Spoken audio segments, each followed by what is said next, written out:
Pride and Prejudice by Jane Austen. Chapter 34. When they were gone, Elizabeth, as if intending to exasperate herself as much as possible against Mr. Darcy, chose for her employment the examination of all the letters which Jane had written to her since being in Kent.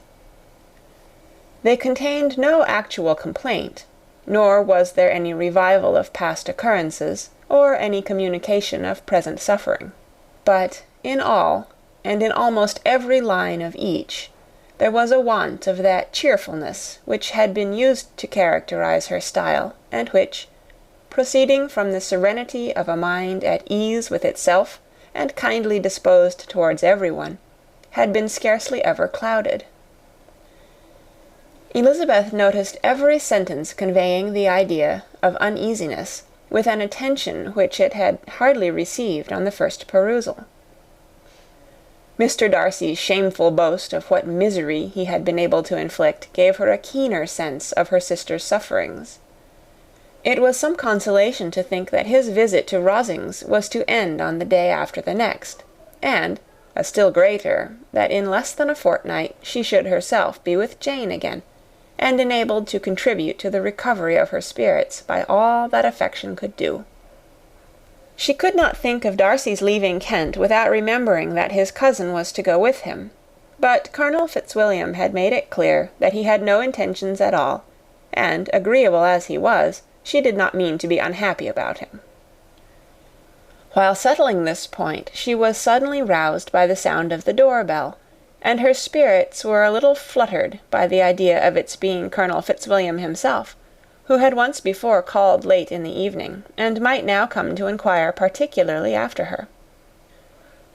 But this idea was soon banished, and her spirits were very differently affected when, to her utter amazement, she saw Mr. Darcy walk into the room. In a hurried manner he immediately began an inquiry after her health, imputing his visit to a wish of hearing that she were better. She answered him with cold civility. He sat down for a few moments, and then getting up, walked about the room. Elizabeth was surprised, but said not a word. After a silence of several minutes, he came towards her in an agitated manner, and thus began. "In vain I have struggled. It will not do. My feelings will not be repressed. You must allow me to tell you how ardently I admire and love you." Elizabeth's astonishment was beyond expression. She stared, coloured, doubted, and was silent. This he considered sufficient encouragement, and the avowal of all that he felt, and had long felt for her, immediately followed. He spoke well, but there were feelings besides those of the heart to be detailed, and he was not more eloquent on the subject of tenderness than of pride.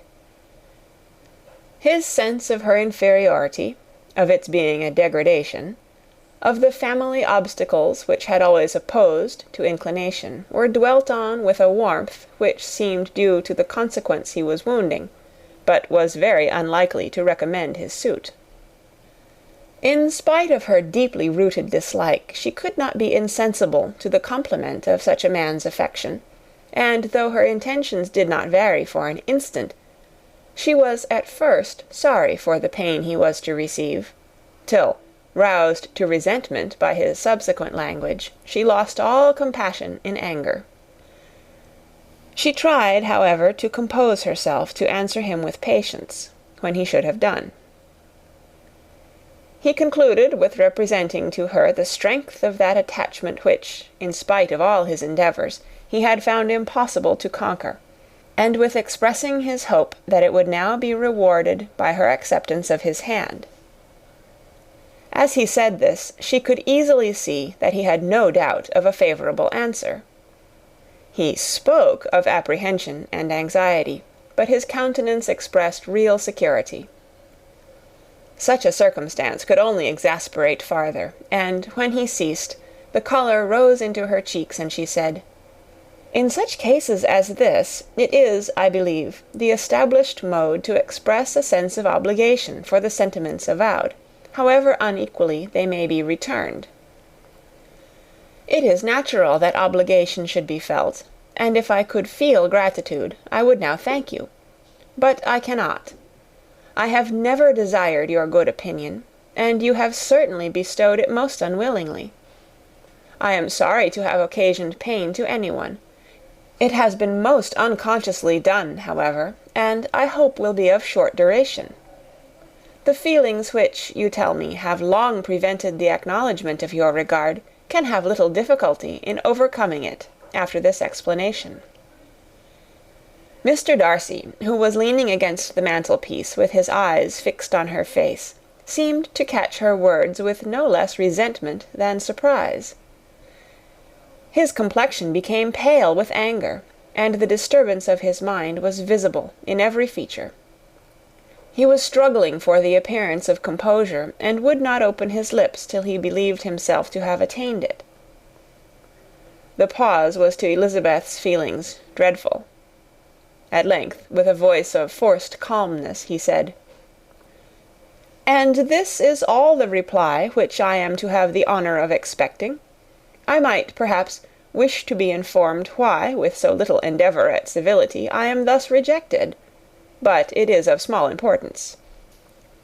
"I might as well inquire," replied she, "why, with so evident a desire of offending and insulting me, you chose to tell me that you liked me against your will, against your reason, and even against your character. Was not this some excuse for incivility, if I was uncivil? But I have other provocations, you know I have. Had not my feelings decided against you? Had they been indifferent, or had they even been favourable? Do you think that any consideration would tempt me to accept the man who has been the means of ruining, perhaps for ever, the happiness of a most beloved sister?"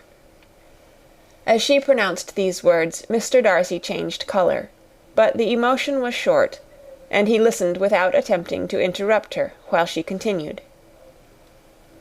"I have every reason in the world to think ill of you. No motive can excuse the unjust and ungenerous part you acted there. You dare not, you cannot deny that you have been the principal, if not the only means of dividing them from each other, of exposing one to the censure of the world for caprice and instability, and the other to its derision for disappointed hopes, and involving them both in misery of the acutest kind."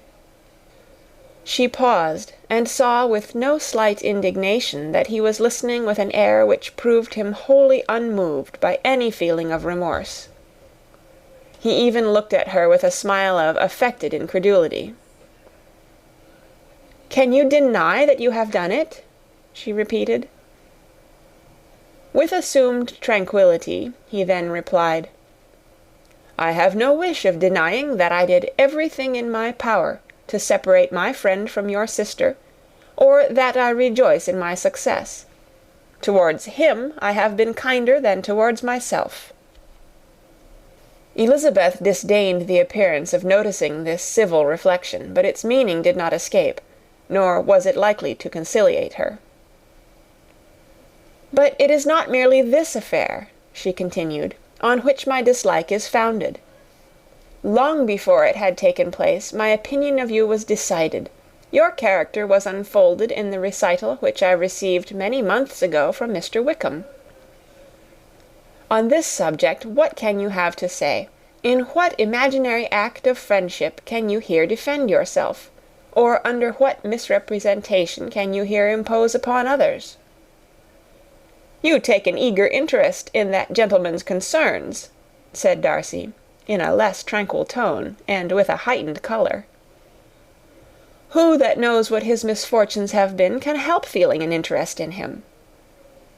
"His misfortunes!" repeated Darcy contemptuously. "Yes, his misfortunes have been great indeed." "And of your infliction," cried Elizabeth with energy. "You have reduced him to his present state of poverty, comparative poverty. You have withheld the advantages which you must know to have been designed for him. You have deprived the best years of his life of that independence which was no less his due than his desert. You have done all this, and yet you can treat the mention of his misfortune with contempt and ridicule." "And this," cried Darcy, as he walked with quick steps across the room, "is your opinion of me. This is the estimation in which you hold me. I thank you for explaining it so fully. My faults, according to this calculation, are heavy indeed.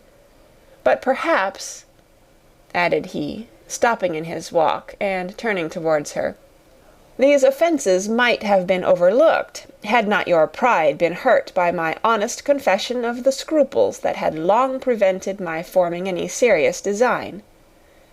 These bitter accusations might have been suppressed, had I, with greater policy, concealed my struggles, and flattered you into the belief of my being impelled by unqualified, unalloyed inclination, by reason, by reflection, by everything.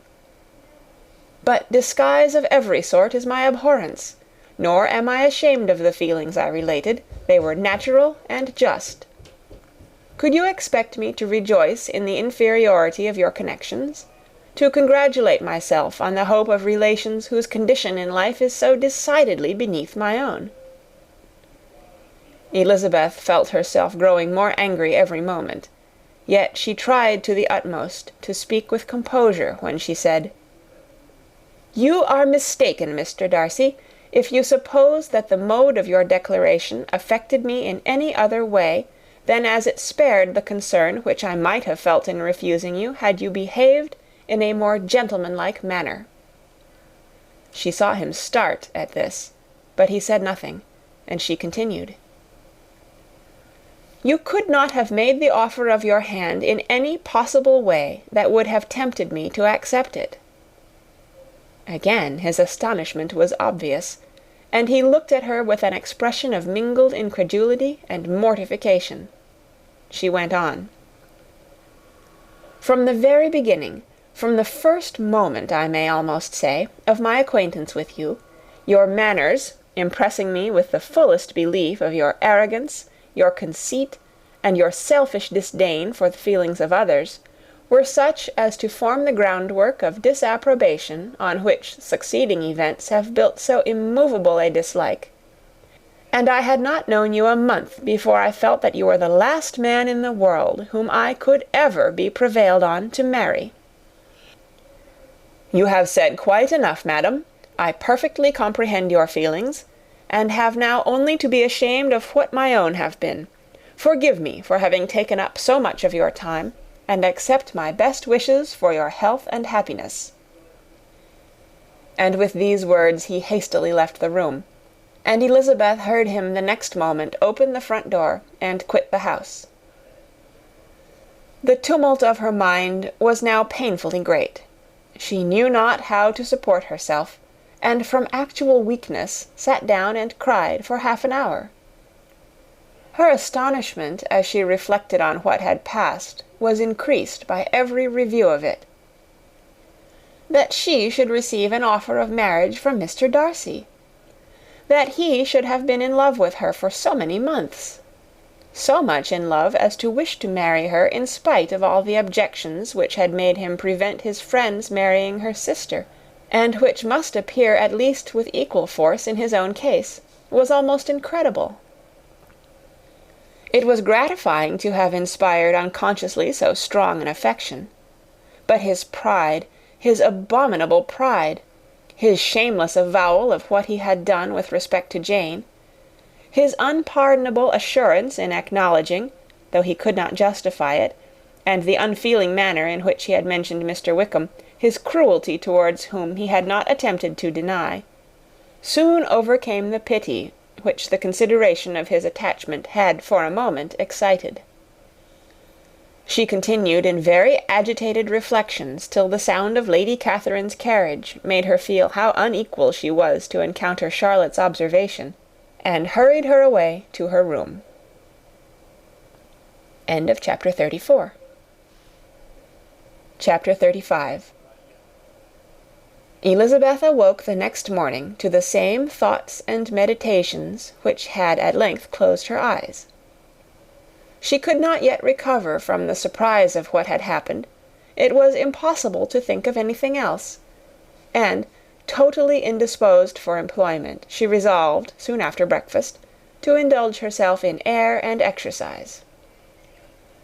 She was proceeding directly to her favourite walk, when the recollection of Mr. Darcy's sometimes coming there stopped her, and instead of entering the park, she turned up the lane, which led farther from the turnpike road.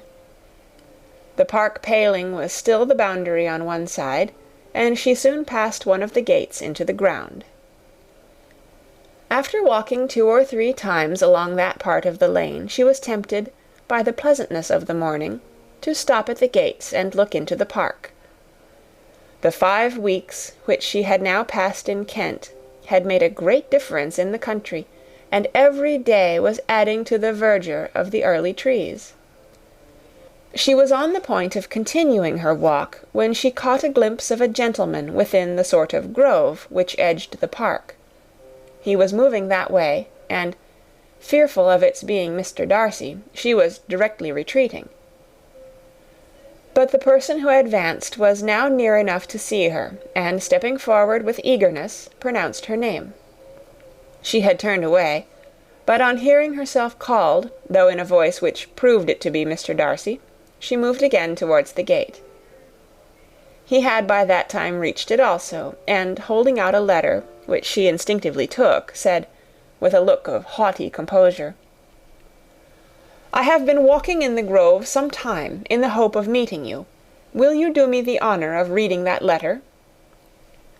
And then, with a slight bow, turned again into the plantation, and was soon out of sight. With no expectation of pleasure, but with the strongest curiosity, Elizabeth opened the letter, and to her still increasing wonder perceived an envelope, containing 2 sheets of letter paper, written quite through, in a very close hand. The envelope itself was likewise full. Pursuing her way along the lane, she then began it. It was dated from Rosings, at 8 o'clock in the morning, and was as follows: "Be not alarmed, madam, on receiving this letter, by the apprehension of its containing any repetition of those sentiments or renewal of those offers which were last night so disgusting to you. I write without any intention of paining you, or humbling myself, by dwelling on wishes which, for the happiness of both, cannot be too soon forgotten. And the effort which the formation and the perusal of this letter must occasion should have been spared, had not my character required it to be written and read. You must therefore pardon the freedom with which I demand your attention. Your feelings, I know, will bestow it unwillingly, but I demand it of your justice. 2 offences of a very different nature, and by no means of equal magnitude, you last night laid to my charge.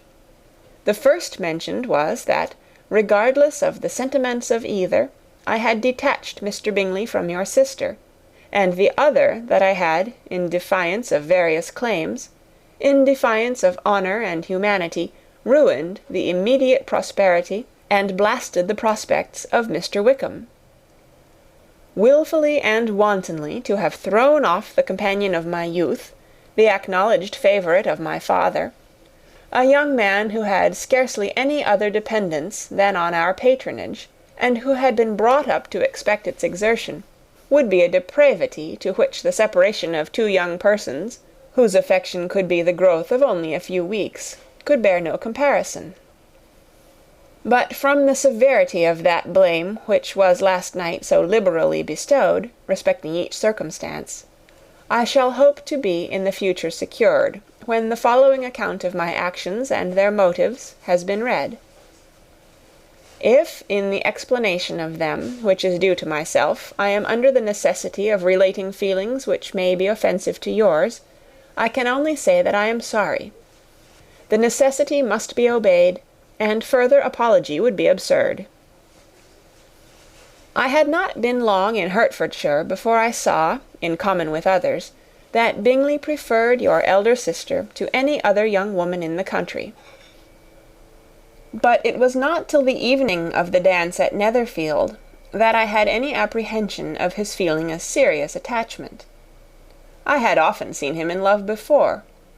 At that ball, while I had the honour of dancing with you, I was first made acquainted, by Sir William Lucas's accidental information, that Bingley's attentions to your sister had given rise to a general expectation of their marriage. He spoke of it as a certain event, of which the time alone could be undecided.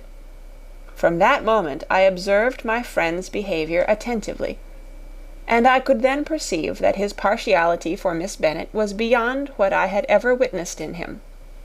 Your sister I also watched.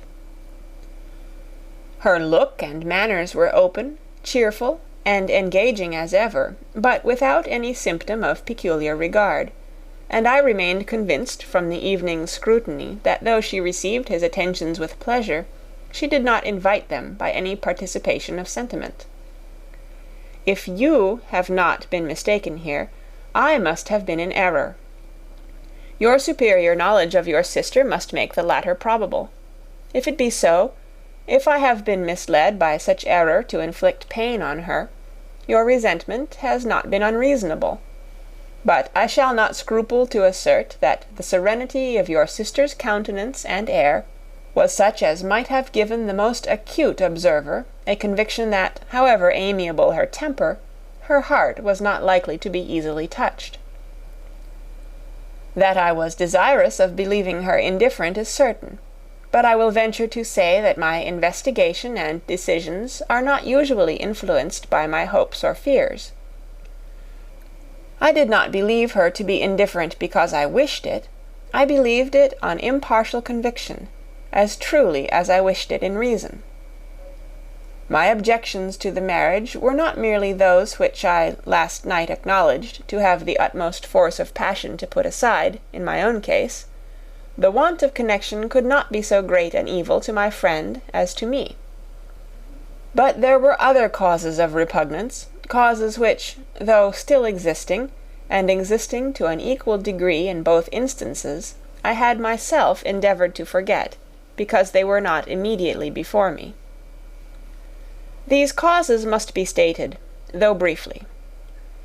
The situation of your mother's family, though objectionable, was nothing in comparison to that total want of propriety so frequently, so almost uniformly betrayed by herself, by your 3 younger sisters, and occasionally even by your father. Pardon me, it pains me to offend you, but amidst your concern for the defects of your nearest relations, and your displeasure at this representation of them, let it give you consolation to consider that, to have conducted yourselves so as to avoid any share of the like censure, is praise no less generally bestowed on you and your elder sister, than it is honourable to the sense and disposition of both. I will only say farther, that from what passed that evening, my opinion of all parties was confirmed, and every inducement heightened which could have led me before to preserve my friend from what I esteemed a most unhappy connection.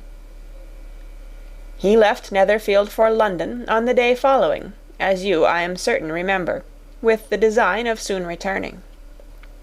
The part which I acted is now to be explained. His sister's uneasiness had been equally excited with my own. Our coincidence of feeling was soon discovered, and, alike sensible that no time was to be lost in detaching their brother, we shortly resolved on joining him directly in London. We accordingly went, and there I readily engaged in the office of pointing out to my friend the certain evils of such a choice. I described and enforced them earnestly. But, however this remonstrance might have staggered or delayed his determination, I do not suppose that it would ultimately have prevented the marriage, had it not been seconded by the assurance that I hesitated not in giving, of your sister's indifference. He had before believed her to return his affection with sincere, if not with equal, regard. But Bingley has great natural modesty, with a stronger dependence on my judgment than on his own.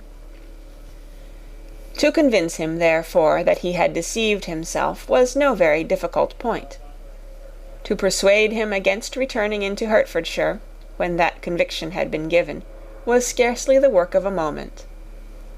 I cannot blame myself for having done thus much. There is but one part of my conduct in the whole affair on which I do not reflect with satisfaction.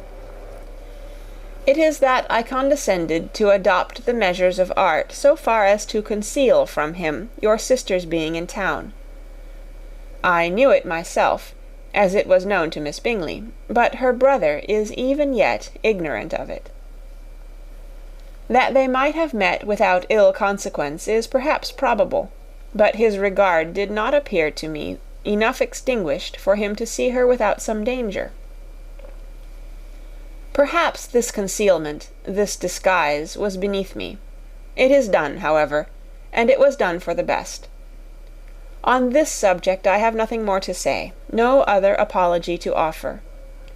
If I have wounded your sister's feelings, it was unknowingly done, and though the motives which governed me may to you very naturally appear insufficient, I have not yet learnt to condemn them.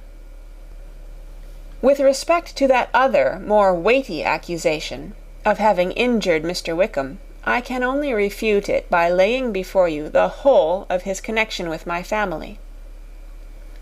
Of what he has particularly accused me I am ignorant, but of the truth of what I shall relate I can summon more than one witness of undoubted veracity.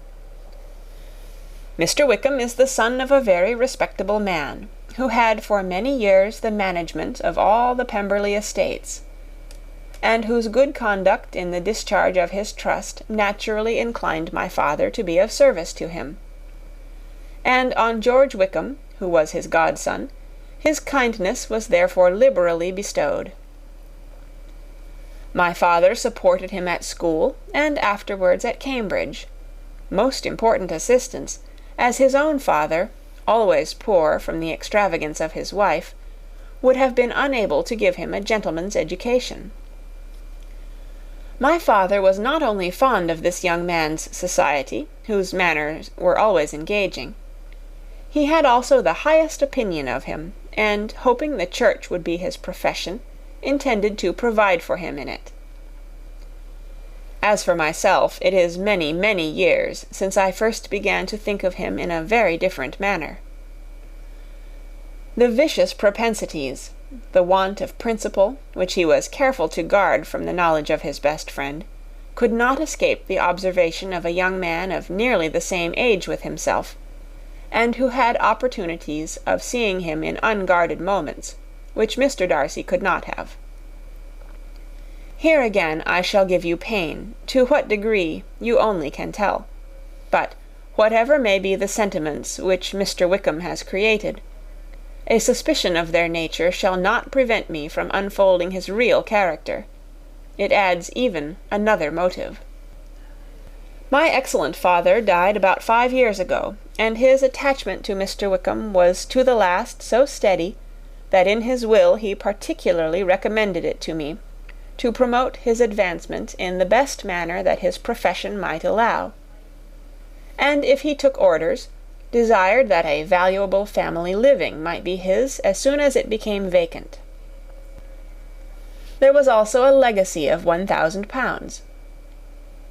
His own father did not long survive mine, and within half a year from these events Mr. Wickham wrote to inform me that, having finally resolved against taking orders, he hoped I should not think it unreasonable for him to expect some more immediate pecuniary advantage in lieu of the preferment by which he could not be benefited.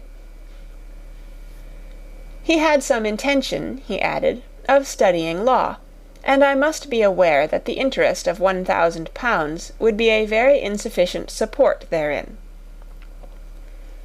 I rather wished than believed him to be sincere, but at any rate was perfectly ready to accede to his proposal. I knew that Mr. Wickham ought not to be a clergyman. The business was therefore soon settled. He resigned all claim to assistance in the church, were it possible that he could ever be in a situation to receive it, and accepted in return £3,000. All connection between us seemed now dissolved. I thought too ill of him to invite him to Pemberley, or admit his society in town. In town I believe he chiefly lived, but his studying the law was a mere pretence, and being now free from all restraint, his life was a life of idleness and dissipation. For about 3 years I heard little of him, but on the decease of the incumbent of the living which had been designed for him, he applied to me again by letter for the presentation. His circumstances, he assured me, and I had no difficulty in believing it, were exceedingly bad. He had found the law a most unprofitable study, and was now absolutely resolved on being ordained, if I would present him to the living in question, of which he trusted there could be little doubt, as he was well assured that I had no other person to provide for, and I could not have forgotten my revered father's intentions. You will hardly blame me for refusing to comply with this entreaty, or for resisting every repetition to it. His resentment was in proportion to the distress of his circumstances, and he was doubtless as violent in his abuse of me to others as in his reproaches to myself. After this period every appearance of acquaintance was dropped. How he lived I know not, but last summer he was again most painfully obtruded on my notice. I must now mention a circumstance which I would wish to forget myself, and which no obligation less than the present should induce me to unfold to any human being. Having said thus much, I feel no doubt of your secrecy. My sister, who is more than 10 years my junior, was left to the guardianship of my mother's nephew, Colonel Fitzwilliam, and myself. About a year ago she was taken from school, and an establishment formed for her in London, and last summer she went with the lady who presided over it to Ramsgate, and thither also went Mr. Wickham, undoubtedly by design, for there proved to have been a prior acquaintance between him and Mrs. Young, in whose character we were most unhappily deceived, and by her connivance and aid he so far recommended himself to Georgiana, whose affectionate heart retained a strong impression of his kindness to her as a child, that she was persuaded to believe herself in love, and to consent to an elopement. She was then but 15, which must be her excuse, and after stating her imprudence I am happy to add that I owed the knowledge of it to herself. I joined them unexpectedly, a day or two before the intended elopement, and then Georgiana, unable to support the idea of grieving and offending a brother whom she almost looked up to as a father, acknowledged the whole to me. You may imagine what I felt, and how I acted. Regard for my sister's credit and feelings prevented any public exposure, but I wrote to Mr. Wickham, who left the place immediately, and Mrs. Young was of course removed from her charge.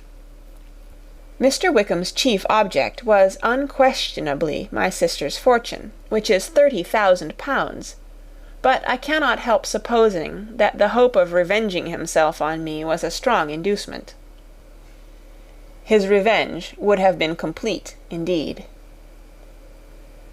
This, madam, is a faithful narrative of every event in which we have been concerned together, and if you do not absolutely reject it as false, you will, I hope, acquit me henceforth of cruelty towards Mr. Wickham.